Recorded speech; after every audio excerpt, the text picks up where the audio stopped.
All right, good morning, everyone. Hey, we're just going to begin, and as people jump on, I want to make sure we give our speaker this morning the time that he needs to really present his material, and then for us to do some Q&A. Many of you guys also know the format if you've been on it before. Our speaker, Odell Mitchell, I'm going to introduce him in a couple minutes. We'll be speaking for about 35 minutes, and then we're going to take about 20 minutes for him to do some Q&A. And if you guys have access to me on WhatsApp or even in a chat column right on your bottom right-hand corner, we're going to keep you muted. But if you have questions, make sure you send me your questions on the chat and just send it directly to me, and I'll filter all of the questions and then present it to Odell. And so again, we're going to actually keep you muted for an entire time, just in case there's background noise. If you do have questions for the speaker and the teacher, send it straight to me, WhatsApp it, or email it to me, and we will present that over to them. And so, Odell, let me introduce you. And Sure. I've gotten to know Odell a little bit here and there. He lives in Chicago. He lives on the south side of Chicago, and he lives close to where I am, maybe about 5-6 minutes away from me. Odell is the founder of Third in Line Legal, and he does two things.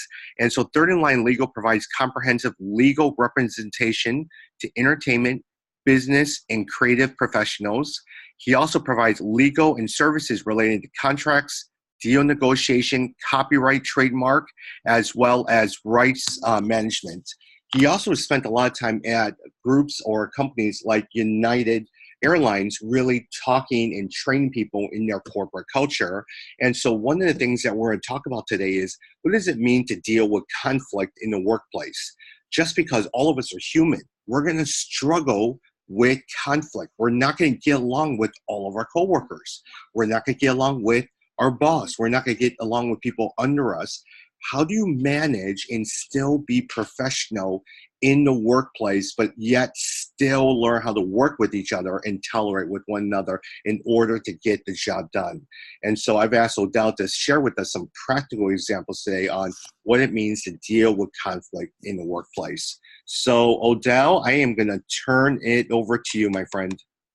All right. Thank you, Tommy. I really appreciate it. So thank you, everyone, for joining in. Really appreciate having all of you here. And a lot like what Tommy said is this is meant to be just informative. And also, we're not going to solve world hunger here, but nevertheless, we'll get to certain places where we're able to move forward and discover some things. So yes, we're talking about dealing with conflict in the workplace and how that affects all the different things that we might do. Everyone's familiar with it and runs into it. So we'll break a few different things down. But a lot like what Tommy said, if we look at things, so another place that I've done this, like I said, I've done a lot of this work with United Airlines. Before that, I was also doing a lot of this with Apple. So I've seen it in large companies, and I've seen it where there's all different kinds of people, because at the core of what we're talking about is really humanity. We look at what it is to be human and what it is to interact with other humans. And that's challenging. That can be particularly tough. And so our ability to be able to understand each other and empathize can really, really make a difference. So here's a sense of what we'll look at as we kind of go through it. There's really a handful of things we're looking at. So first of all, we'll define and understand conflict. When we think of conflict or we hear that word, we might all have different understandings of what that means and what that experience is, and that's perfectly fine. So we'll establish a bit of a baseline and look at it both behaviorally and then also just a little bit scientifically too, like what happens when you're in the midst of it. Then once we have a sense of what that means, then we'll also look at really two of the pieces that are kind of the building blocks of conflict, so to speak. So our personal values, how does that come into play? And then also, after we spent a little bit of time talking about what are personal values and maybe a little bit of how we uncover them, we'll then discuss, okay, so what does that mean when we think about our behavioral styles and how do we express some of those values? So getting that sense of it, that's kind of the suite of things that really informs what it means to be in conflict. And from there, we'll look at some actual conflict resolution tactics, about 4 things that help us kind of think about, all right, so how do we deal with some of this? What are some of the practical things that I can do, and also some of the lasting things that I can do, because how to manage all of this is a journey. It's not really a destination. So, and then of course, like Tommy said, we'll spend some time in Q&A. So those are the things we're looking at today. We're looking at those pieces. Should be a good time. Like you said, if there's questions at any point, please pass those along, because I really, we'll spend some time talking, but I think oftentimes the most robust thing is understanding what people's perspective is hearing what you want to know, what you're trying to break apart, etc. So please don't hesitate to ask anything or bring about any comments that will be helpful. All right, so first, as we dive into it, like I said, let's give a sense of what we mean around conflict. Like, what are we talking about? What does it mean to be in conflict? Like, what's a way that we would define it? So when we think about conflict, one of my favorite quotes around it, and just kind of in general, is Mahatma Gandhi said, "An eye for an eye will only make the whole world blind." And so there's something to that idea that if we are just constantly going back and forth, attacking one another, or even just kind of coming at it from a tense standpoint where we're not resolving things, or moving through things productively, then we will struggle to actually see the opportunities in front of us.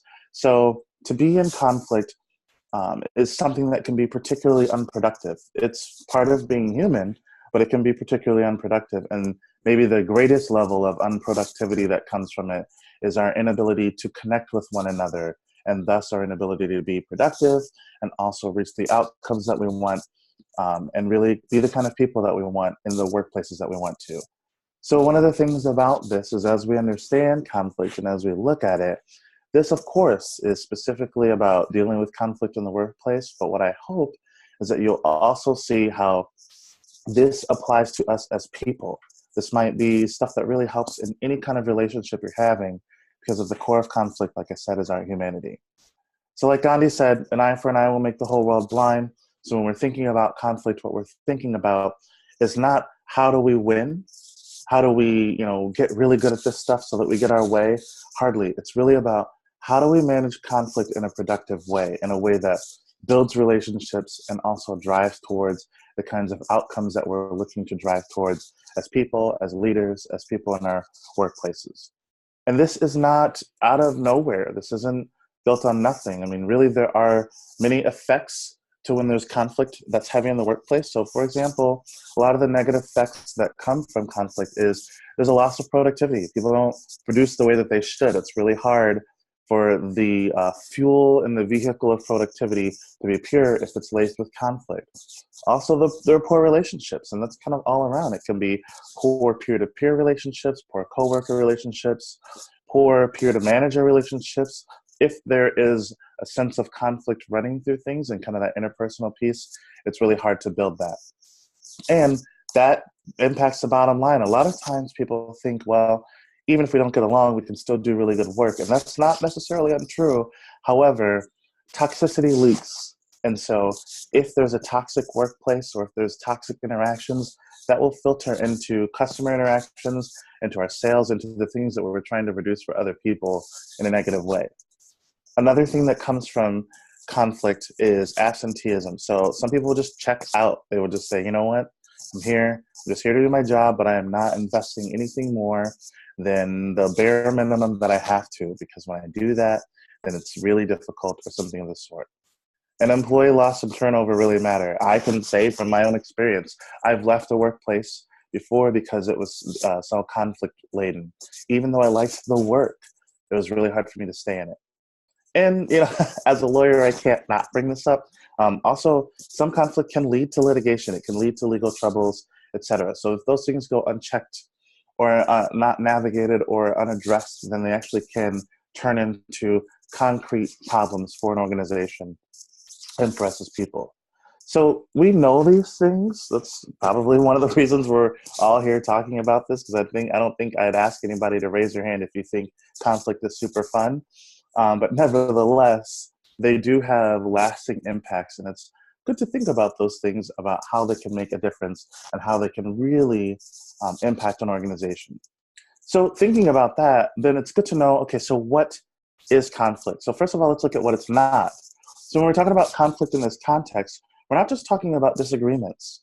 We're not just talking about differences of opinion, and we're not even just talking about disliking someone else. Because one of the core pieces is is this a productive interaction, relationship, etc., or not? So I can have a disagreement with somebody and it can still be productive. I can even have differences of opinion and it can still be productive. Someone, I could even kind of dislike them, and we'll see more of that when we're talking about styles, and it can still be productive. So just because I have these things in place doesn't necessarily mean that I have a conflict happening. In fact, sometimes a couple of these, maybe not so much disliking someone else, but some of these pieces might be parts of what could be productive. If I'm surrounded by people who don't disagree with me, then I may not actually have productive outcomes. So it's good to have disagreements, good to have differences of opinion, but our ability to navigate those in productive and respectful ways really matters. So when we're thinking about conflict, what we're saying it is a process in which one party perceives that its interests, goals, or values are being opposed or negatively affected by another party. So the things that I care most about are somehow being stepped on or negatively affected by another party. One of the things I often think about is that conflict has some sense of it being personal to it. Now, that doesn't mean that it is maybe about all the personal pieces of my life. It might be professional, for sure. But something about it, when we're triggered into conflict, has a quality of it being personal. And we'll look at that when we talk about styles and values. That's usually where it comes out. But that is one of the components that makes a difference. A couple of the things I tend to look for that help me know, oh, you know what, I might be moving into some conflict here, or I feel conflicted, and it's going to be harder to manage this than it might be another interaction or another relationship, is if there are kind of three things at play. So if there are high stakes, if there are opposing opinions, and if there are strong emotions. When those three things kind of come into play, then I know, oh, you know what, this is going to be a much more difficult interaction. Because if you think about it, if I have kind of a relationship or an interaction where there are opposing opinions and there are strong emotions, but the stakes aren't that high, maybe we're arguing about what's better, daytime or nighttime, that's fine. We can usually navigate that. Or if the stakes are really high and we have strong emotions, but there's not opposing opinions, so it's really important and we both feel strongly about it, but we don't disagree, then that's generally fine as well. But when those three pieces come into play, high stakes, opposing opinions, strong emotions, then usually I'm in some sort of conflict, and the way that I navigate that is going to need to be different than other ways around it. Now, I keep talking about navigating it and being productive around it, but it's easier said than done, right? Like, that's one of the reasons we're here talking about it. One of the reasons it's easier said than done to navigate conflict is because of the way that our bodies interact with itself, like what all of our systems do once we're in conflict. So we have an understanding of kind of what it is. You know, it's this process in which one party feels that its interests, goals, or values are being opposed or negatively affected by another party. But then also the way that our bodies react, with our feelings can affect it too. So we'll spend a moment here just thinking about, all right, so what does our brain do? So here's some of the science around it. And some of this, a lot of people know. So when you are triggered into some sort of conflict, what your body will often do is move into what's considered fight or flight mode. So you've probably heard that term before. But here's a little bit of what happens with your body, because the fundamental piece is that it tries to sabotage you when you're trying to do this. So if you're in a situation where there's some sort of high stress or fear or distrust, generally things that are present in a conflict, then your body actually will send cortisol flooding through your brain. So the chemical cortisol goes flooding into your brain. That is the stress chemical. When you're feeling extremely stressed, that's cortisol in your system. And so now you have cortisol flowing through your system. It heightens all of your emotions, kind of heightens your body and helps it to really understand if there is what it perceives as a threat in front of us. So even though this might be a conversation you're having or something that isn't actually life-threatening, your body still responds to conflict as if it's some sort of threat. So the physiology will still take over to a certain degree. So in that sense, your body will say, all right, I've got some sort of threat here, and it'll make a chemical choice to protect itself from shame or a loss of power. This is all really one of the ways that we move through the world to keep ourselves alive, and it comes into play here. And one of the things about that is, so now you've got this cortisol flowing through your system, and your brain says, all right, I'm in fight or flight mode, so here's what's best. Let's send the blood from our brain to your large muscle groups in case you need to fight or flight. And so that makes your executive functions pretty difficult. Things like trust building and compassion, it's hard to tap into those because now here you are trying to navigate a high stakes conversation. Here you are trying to have an intricate relationship or kind of navigate how to work with somebody while you're in conflict. But your body's going, you know what, forget it. Send the blood to your muscles because that's where we need this. So it's challenging. And then if we get into that situation where we navigate that and we have some sort of argument or some sort of conflict and we win, then on top of that, our brain will then flood our system with dopamine, which is the reward chemical that says, that was great. That's how you should do this next time. So our body's wiring, our physical wiring, does not support us very well during conflict. I think one of the best ways I like to think of it is that we're all adults. You know, we've all moved through the world having some sort of interaction before. So generally, we're not in this place where we have never navigated conflict. I think everyone has gotten through one somehow. And one of the things that we know is we've often come out of a situation going, I shouldn't have said such and such, or I should have said this, or I should know better. Well, one of the reasons I bring this up is that we do tend to know better. We often do, but our body makes it hard for us to act on that knowledge of knowing better. So the awareness around that can really make a difference in helping us understand why it's difficult to navigate conflict and also what pieces we need to be willing to address to help us do it more effectively. Now, not only do we have these physical things going on, but then there are two kind of pillar pieces that are important that tend to build conflict. And also, because of that, they present some of the best opportunities to navigate through it. And so that is our values and our styles, our personal style, our personal values, and our behavioral styles. And one of the ways that I think about it is that all conflict really occurs at the intersection of personal values and behavioral styles. So when you're dealing with conflict, you usually have some problem of values, as we talked about. Maybe those are being stepped on somewhere, or some problem of behavioral styles, or some mix of both. So because of that, we'll look at what do we mean when we're talking about personal styles? What do we mean when we're talking about behavioral values? How do they play into some of this? So here's what I mean when I'm talking about personal values. Okay, so what is this personal values idea? Well, personal values are really the foundational tenets of who you are as a person. They're the things that you believe are important in the way you live and work. And really, they're the characteristics and behaviors that motivate us and guide your decisions. So another way that I think about it is they are kind of the non-negotiables of who you are.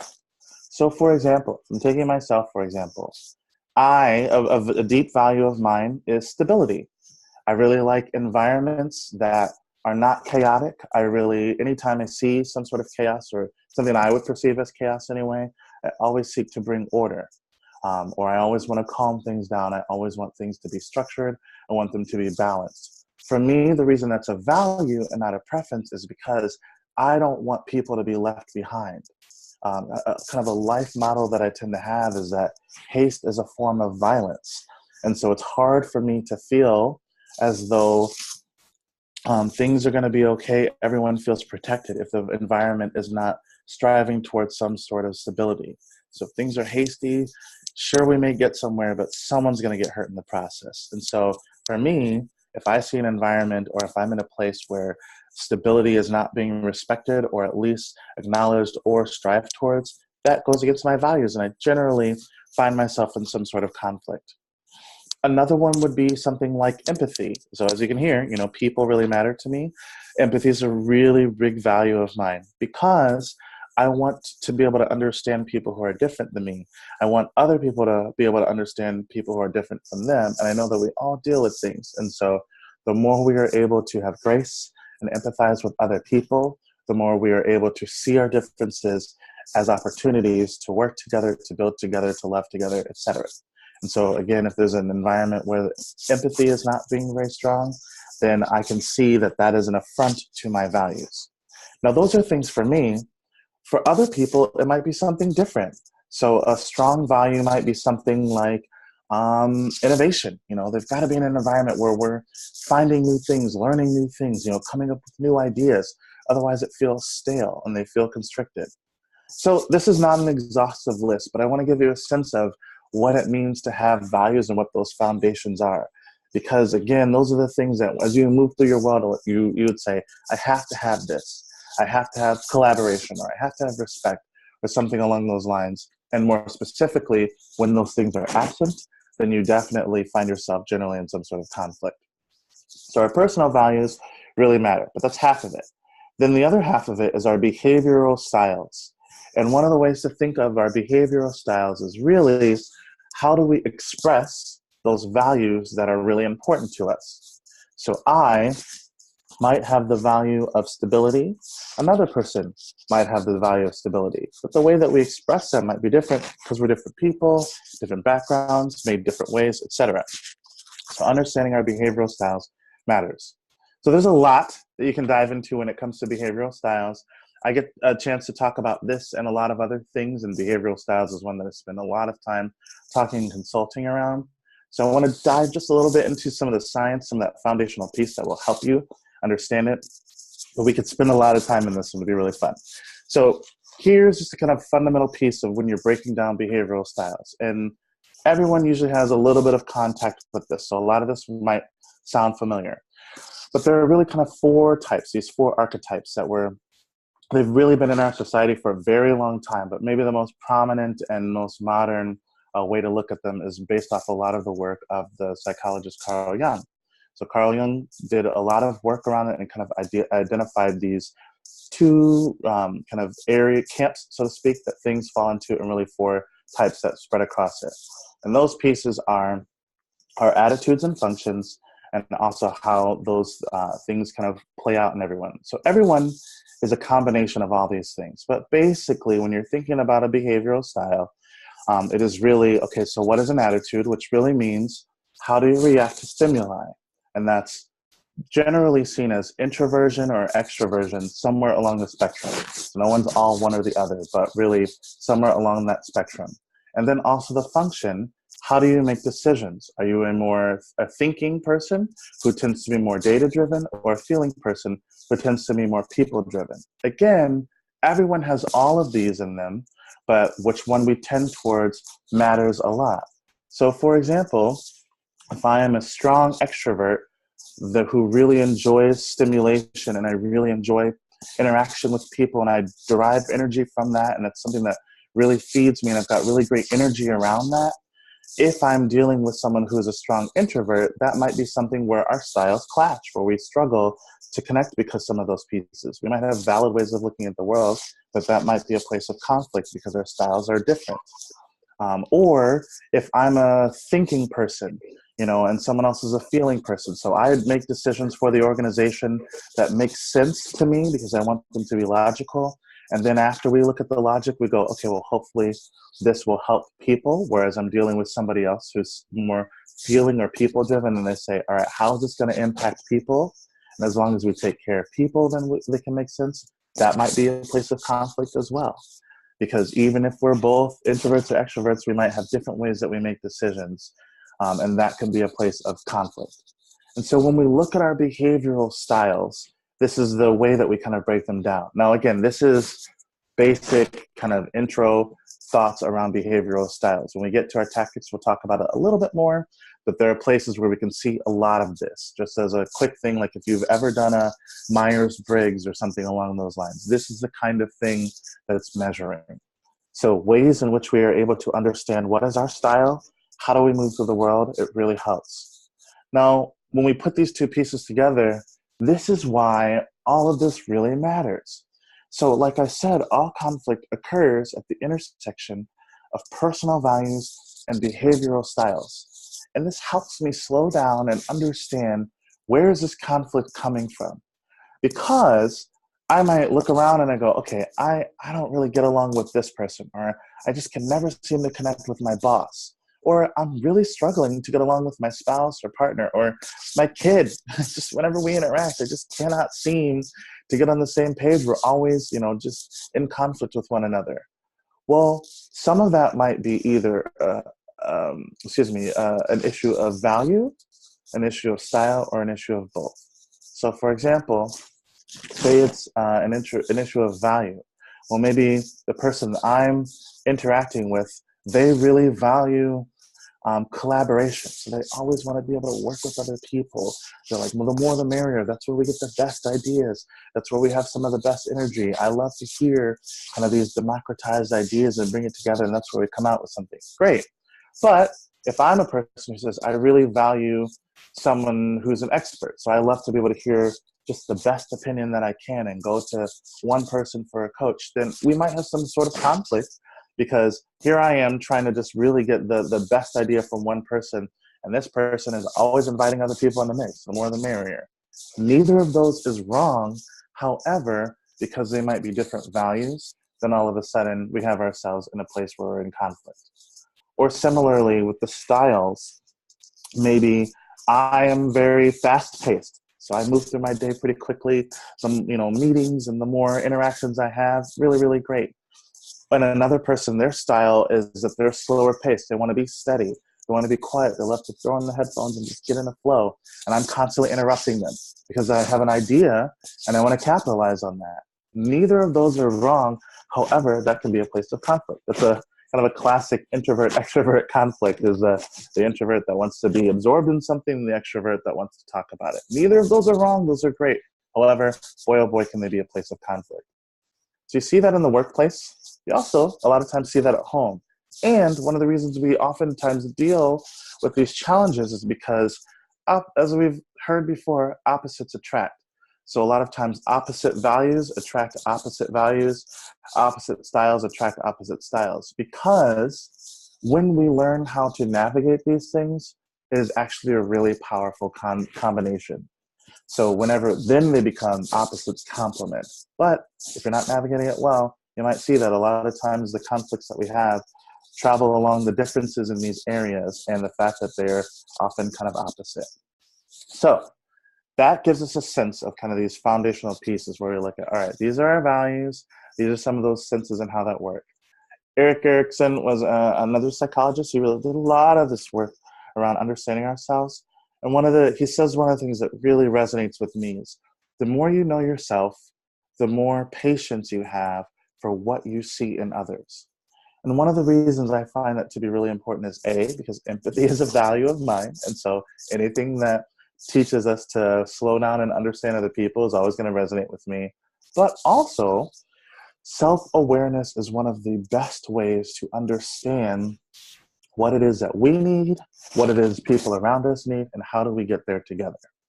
And so quite often, if we are able to take the time to understand ourselves, to see what our strengths are, and of course to see what our weaknesses are, then we can find ways to navigate those well and do that in a way that helps minimize some of that conflict. Because generally, if conflict is happening at the intersection of styles and values, it often means that it's happening at the intersection of misunderstanding. We just don't quite understand each other, or we don't quite see each other.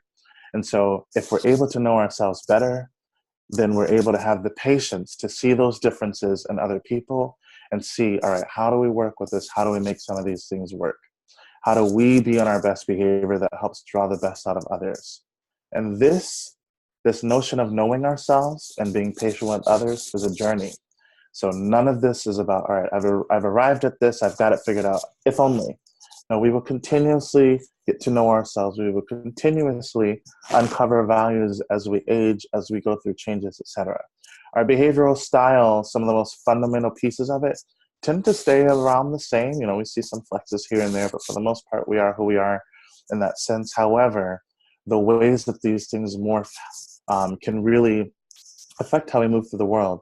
And so the more we understand ourselves, the better. And the more we have that awareness and are able to speak to that, to be able to talk to people about it in a way that is both humble, but also confident and knowledgeable about yourself, it really, really helps. And that's, for me, I found one of the things that helps me navigate conflict really well is being able to talk about what are the things that I need and also what are the things that I don't need, etc.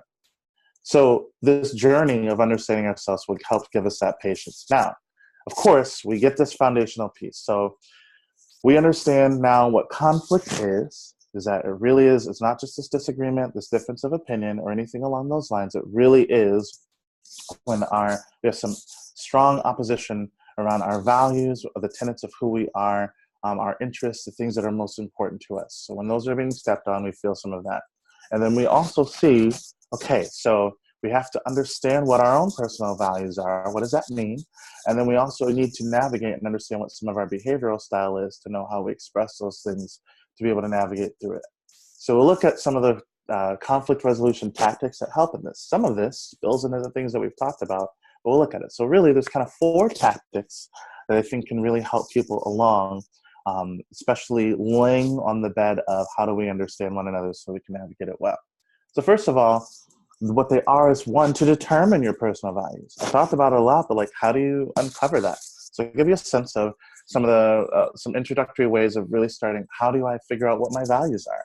Then also understanding your behavioral style. We've touched on it some, but I'll also give you a little places where you can see some of that, and where you might start to begin to understand some of those different pieces. Another one is to assume positive intent. So we'll talk about what does that mean, assuming positive intent in others, something you may have heard before. And then, of course, taking personal ownership. Conflict takes multiple people. And so even if you're doing well or you're trying to navigate things, however, it takes two to dance this dance. So what can we do to kind of take some ownership over our part of contributing to the conflict to help kind of de-escalate it and navigate it well? So spend a couple of minutes in these things before we hop into some questions. So first one, determining your personal values. So one of the ways to really understand, all right, so what are my values? How did this guy know that stability is a value of his, or empathy? Well, if you think about a few things, so you don't necessarily have to do it now because you should take some real time to do this, but think about the happiest moments in your life. What are some moments where things were going really well and it was maybe one of the most proud moments? So when you think about that, here's the happiest moment of my life. What was happening there? What was present there that made it one of the happiest things? So for example, for me, I've got 2 kids. When my first daughter was born, that was the first time I experienced that. And both of them, one of the happiest moments of my life. But I also just distinctly remember the moment of becoming a father and what it felt like for me to now have someone relying on me who needed me to provide an environment for them where they would flourish. And like, stability has always been important to me, but safety is an extremely important value of mine. And now here I am in charge of someone else's safety. So that really stands out to me as, oh wow, I've always cared about this, but now I realize this is a value of mine. If people are unsafe, it's really hard for me. So one of the happiest moments of my life. Same thing with the hardest moment. Think of a hardest moment in your life and what was missing there? What was the challenge? So maybe you lost a job, or even if you lost a friend or a family member, or maybe not even that big, but it's some sort of challenge. And that hardest moment in your life, or of the hardest moments, what was missing there? Or what was being disrespected or trespassed? So if you think about those 2 things, and then you think, all right, so what was present in the happiest moments, what was missing in the hardest moments, that'll start to help you uncover, oh, well, these are what's important to me. If stability was present in the happiest moments and things were chaotic in the hardest moment, looks like stability must be one of my values. And one of the reasons that helps us is it helps us while we're in the midst of conflict. It helps us ask the question, well, what do I really want? A lot of times we're in that heated place where our body's doing all those physiological things, and then we're able to say, what do I really want here? And that usually links back to a personal value. So for me, I will say, what do I really want? And if I'm able to answer that in a sense of, well, I just want people to be safe, or I want to figure out a way to get us to empathize, or I want us to be able to be, excellent in the things that we're doing, then it helps navigate the way that I interact inside of a conflict, because I'm not just thinking about that moment, but I'm thinking about what is truly important to me. So personal values, that's one way to look at those. The next is understanding your behavioral style. So this really breaks down to a lot of different kinds of assessments that you can do. You've probably seen this stuff kind of all over the internet. If you just go out there and you're looking for the 4 archetypes or, behavioral styles, things along that, you can come across a lot of different things. So I'll just give you a breakdown of, 4 of the most prominent ones that we see a lot today. Maybe the one that's most common is MBTI, the Myers-Briggs. So if you've ever heard anyone say something like, I am an ENFP, or I am a ISTJ, they're talking about their Myers-Briggs. Plenty of different ways you can do it. There's a website that I like that gives a free and very comprehensive um, assessment of your Myers-Briggs called 16personalities.com. It's the number 16personalities.com. And I can give that info later as well if you need to, but that gives a nice breakdown of these different things and does it in a really, I think, accessible way that helps us think about what's important to us, what's important to us in different contexts, so in friendships, in romantic relationships, in the workplace, etc. So if you're interested in that, it's a good way. Other ones, and again, some of these are ones that I consult in, so they may not necessarily be readily available for free, but DISC is one, so it kind of breaks us up into these four quadrants and helps us understand what's important to us and kind of the ways that we move through the world. Another one that a lot of people are really moving through is the Enneagram. So it's another thing, again, it's a totally different system, but what it is looking at what your behavioral style is. Same thing with insights discovery.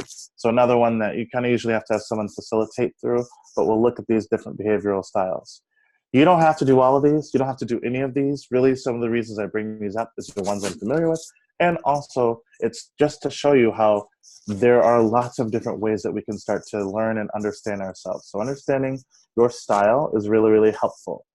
And I use the word style because that's really important. Style is not a label or a limitation. So again, we all have a lot of different pieces in us. So it's not a way for you to understand how you are so you can then excuse bad behavior around it, but it is helpful to understand where my strengths tend to lie and also where some of my challenges might be. All right, a couple more. So our other one is to assume positive intent. This means that we're looking at the people in front of us, the person that we're having this conflict with, or that we're struggling to connect with for some reason, and we're trying to understand a positive intent for what they might be doing. So really, we all face struggles in our lives, and we never know what's going on with other people. And we bring our whole selves to work. As much as we want to think that we go, all right, as soon as I'm at work, it's nothing personal, I'm just here to get a job done. That's not how humans work. So we still have the things that we have to deal with. So maybe that person that I'm disconnecting with, who knows what they're going through? Is if I think about the things I might be going through, not every day starts wonderfully. You never know. Before you start the day, the person that you're having some sort of conflict with, maybe they had an argument with their spouse, or maybe their child, they just can't seem to connect with them, or they're having a rough time with family members, or something of the sort. So all of those different pieces come into play as soon as we walk through the door, and it would be wonderful if we were always aware of them, but we're not. Sometimes we struggle with that. So the question that I like to ask myself to force me to think this is, why would a reasonable, rational person behave this way? So if something's happening, we're in the midst of a conflict, or I see something, I'm feeling conflicted, I go, okay, why would a reasonable, rational person behave that way? Forces me to slow down and try to think about reasons why this person is acting this way. Those reasons may not excuse it, and we may have to talk about it some, but it at least slows me down rather than saying they should know better and they're this and that and the other thing. You go, okay, so what are they trying to do here? Why do they think this is a good idea? It's just enough to maybe slow me down and reverse some of that brain chemistry that might send me further into conflict. So assuming positive intent helps. And really the overall thing there is to be gracious, because I want people to be gracious with me. So if I want people to be gracious with me, I have to practice grace with others. And then our last one is to take personal ownership. So no one's perfect, kind of connected to our last one. No one's perfect. And so even if we're doing well, we still have to think about where are our missteps. So for me, one of the things I think is important is to apologize when appropriate. Whenever something goes wrong, or whenever I make a mistake or something along those lines, to have an apology that's ready is great. And I mean a genuine apology, not, I'm sorry if you were offended. No, I'm sorry I offended you. Even if my intent was different, the impact is important.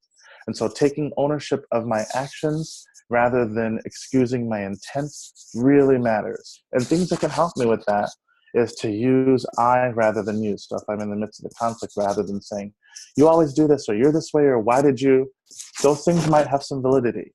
But if I'm framing in the sense of, well, I feel strongly about this because I know that this is important to me, or I'm upset because I don't feel that I'm being heard. Again, bringing that spotlight onto me helps me slow down and think about what is my ownership in there. And then, of course, listening more than you speak. It's cliche, but we got 2 ears, 1 mouth. So being able to use that in that proportion, I listen more than I speak, can bring about some really, really great opportunities for me to understand and also maybe get more information that informs empathy and grace and slows things down. So these 4 things, again, determining your personal values, understanding your behavior style, assuming positive intent, and taking personal ownership, they are not the only ways to navigate conflict. There are plenty of things we all have to do. However, to me, they get at some of the most foundational things. So rather than quick, like, oh, if you just do this, then that'll help. No, these really are the pieces that help us understand our own humanity and the humanity of others, and thus help us do the hard work of navigating conflicts and then also helping build relationships that will have fewer conflicts in them down the line. So this lets us invest in wisdom rather than just avoidance. And that is something that can make a really, really great world of difference.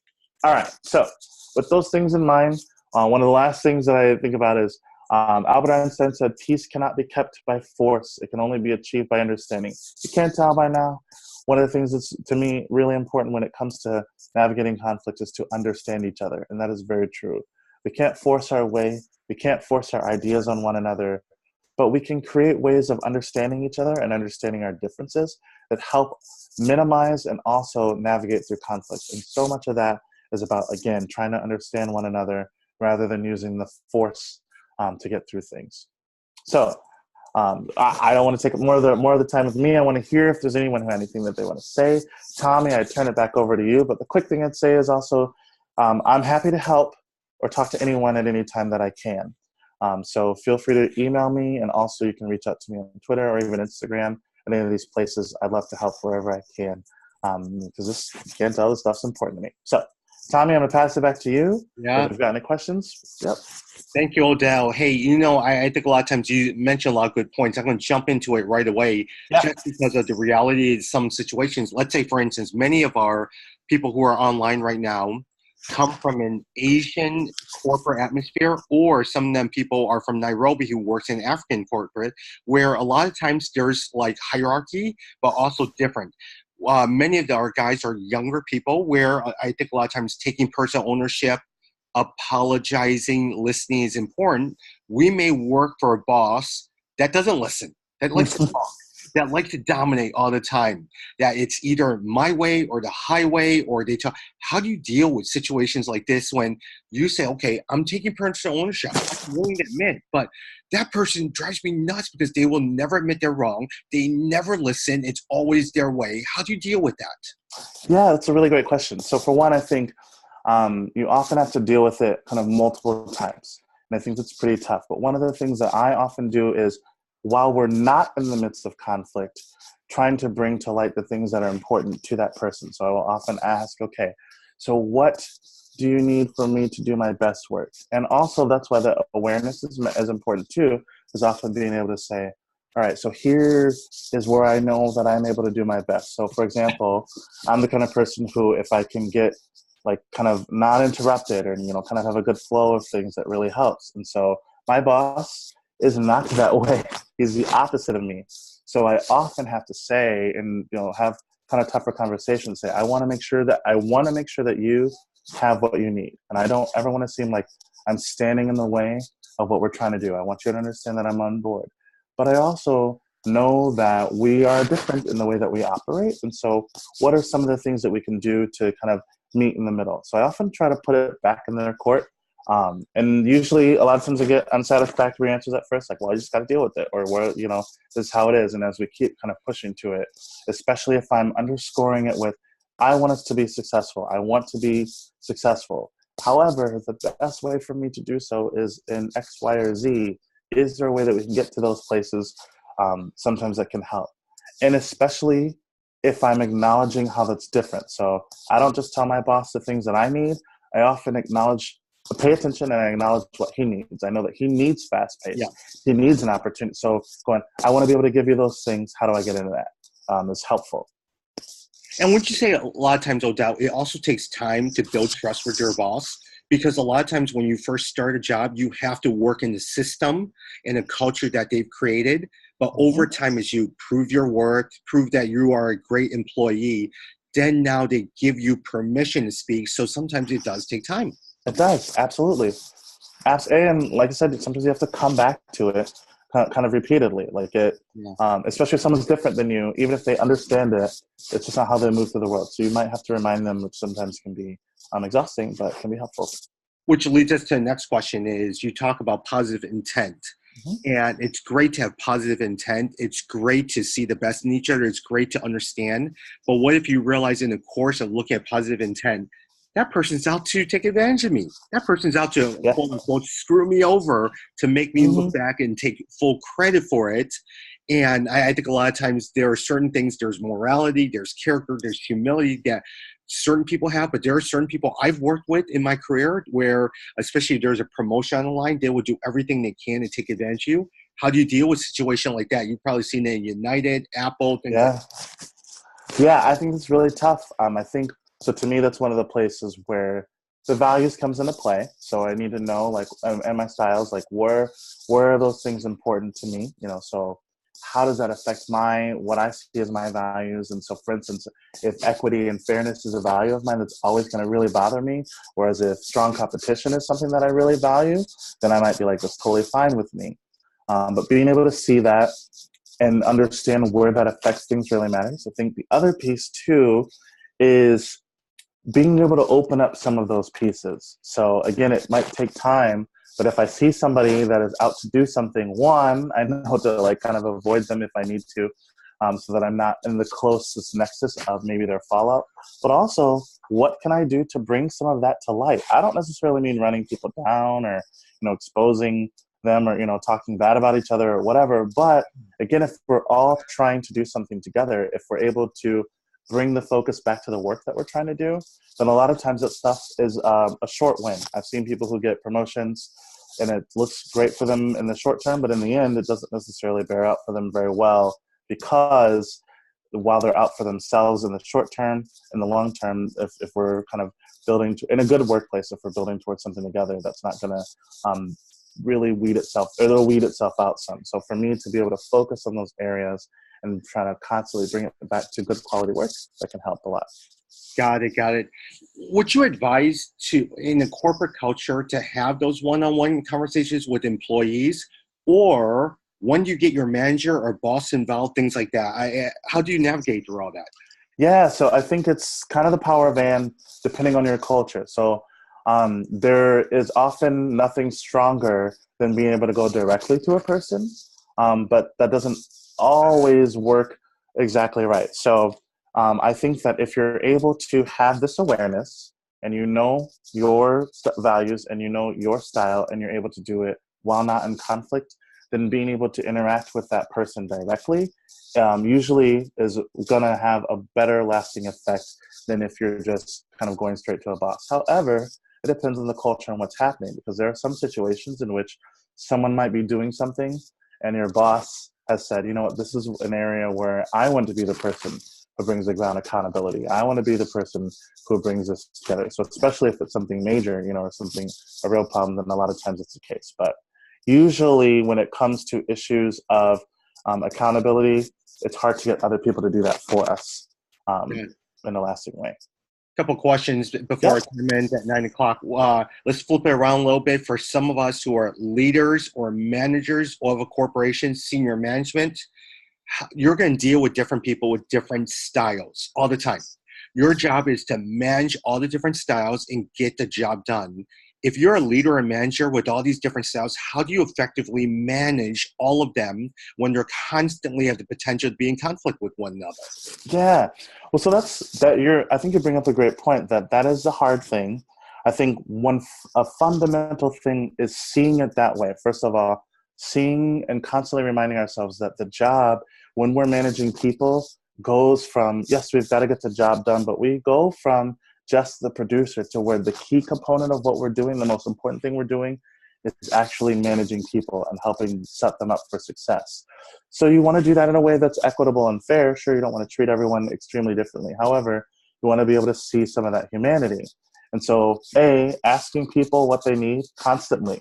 So having regular one-on-ones, regular check-ins, regular conversations where you're able to connect with them directly and talk about things as they're moving along really matters. Statistically, we see that the kind of leader who has regular one-on-ones or whatever it looks like in your company versus the kind who really only has kind of quarterly or semi-annual, the productivity is extremely different, and also the level of culture on the team is very different. And then additionally, we also want to have that high self-awareness. So if you are not constantly looking for some of that feedback or input from the people around you, especially the people that you lead, then also that's the thing that can really break it down too. So if you're being open about it, then that can really, really help. Easier said than done, but it makes a difference. So, Odell, in some sense, would you recommend that as a leader or manager, you lead different people differently? I mean, is that a recommendation that you have? Yes, somewhat. I mean, so you want to have standards so that people know what to expect. But yeah, people are different. I mean, I think it's so it's not that you treat people differently in a way that is unfair, but absolutely. For example, I know that some of my teammates that I work most closely with like really high interactivity, or they like things to just kind of be flexible and moving. So it's great. Like my leader will not give them all the details or all the pieces because that's not what they need. Whereas for me, I definitely want as much information as possible, the details, etc. And those are two different things that he will do effectively rather than going, well, everyone just has to figure it out one way or another. So yeah, like it's fair, but there are some differences there that can really enhance things. And I would probably recommend for those who are there is you have to understand your style as well too as you lead team. And you got to build your team based upon your style, or you're always going to be in conflict. Because Odell, I probably would say, I probably just need some key information. I'm running away with it. Versus, I struggle with people who want a detailed information because I'm just not doing. I'm reacting to the situation every single time. Absolutely. I think you're right. Like knowing that about yourself makes a world of difference. And then also being able to communicate it to the team, being open about that as a leader is huge, huge, huge. Yeah. And I realize even Odell, and for those who are here, is I find people, let's say I see Grace on the line, I find people who are very independent because those people who want direction and want me to talk with them every single day to bounce ideas off, I can never work with them. I always work in a team environment. My idea team is I delegate your job, you get the job done, I'm there to work with you on it.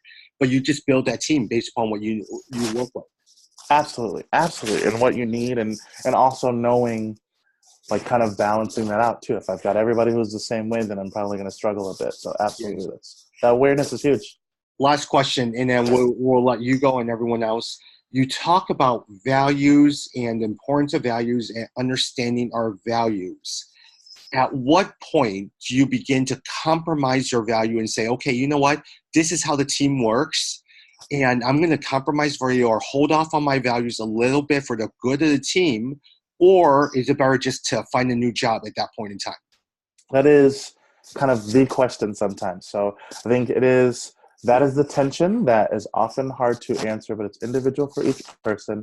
I think that's really one of the things that matters. So is how long can I do this? Because I think it's worth being able to stretch ourselves and see where the tension and where the actual parameters around our values are.